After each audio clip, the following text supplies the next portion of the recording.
Helen Keller کا ایک قول ہے کہ جب کوئی بھی خوشی کا ایک دروازہ بند ہوتا ہے تو اس سے پہلے ایک دروازہ اور کھل جاتا ہے، لیکن چونکہ ہم بہت زیادہ دیر تک اس جو دروازہ بند ہو چکا ہے اس پہ نظر جمائے رکھتے ہیں، تو اسی لیے کافی حد تک یہی ہوتا ہے کہ ہماری جو فوکس یا ہماری جو نظریں ہیں وہ جو خوشی کے نئے جو ایونیو ہمارے لیے کھلے ہیں ہم اس تک جو ہے وہ نہیں پہنچ سکتے۔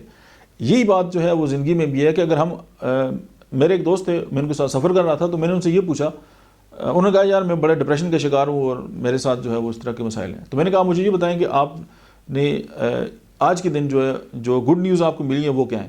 اس نے کہا مجھے تو 2 مہینے ہو گئے کوئی گڈ نیوز نہیں ملی۔ میں نے کہا سوچ لیں، اس نے کہا نہیں ملی۔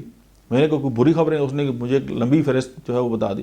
میں نے کہا مجھے یہ بتائیں جب آپ صبح آپ نے جو آنکھیں کھولی ہیں اور آپ زندہ تھے تو کیا یہ خوشی کی خبر نہیں ہے؟ اس نے کہا ہے تو ہے۔ میں نے کہا سوچا ہے اس بارے میں؟ اس نے کہا نہیں سوچا۔ دیکھیں جب ہم صبح سویرے جب اٹھتے ہیں اور ہماری آنکھیں کھلتی ہیں اور ہم زندہ حالت میں ہوتے ہیں تو اسی لمحے دنیا میں لاکھوں لوگ ایسے ہوتے ہیں جن کی وہ آخری سانس تھی اور وہ دوبارہ جو ہے وہ صبح نہیں دیکھ سکے۔ یہ بذات خود اپنے آپ میں ایک خوشی کی بات ہے، لیکن ہماری چونکہ خوشیوں پہ فوکس نہیں ہوتا اور پھر ہم یہی کہتے ہیں یار میں نے تو ساری زندگی ڈپریشن میں گزار دی۔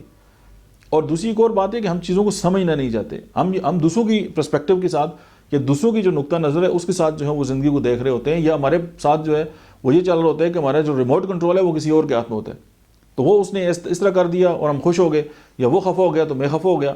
تو یہ ساری باتیں جو ہیں وہ ایک اگر ہم بڑے پرسپیکٹو میں دیکھیں اور اگر ہم فوکس کریں جو خوشیوں کے دروازے ہیں ان کو، تو میں نہیں سمجھتا کہ کوئی ہمیں یہ کہتا ہوا نظر آئے کہ جی خوشیاں نہیں ہیں۔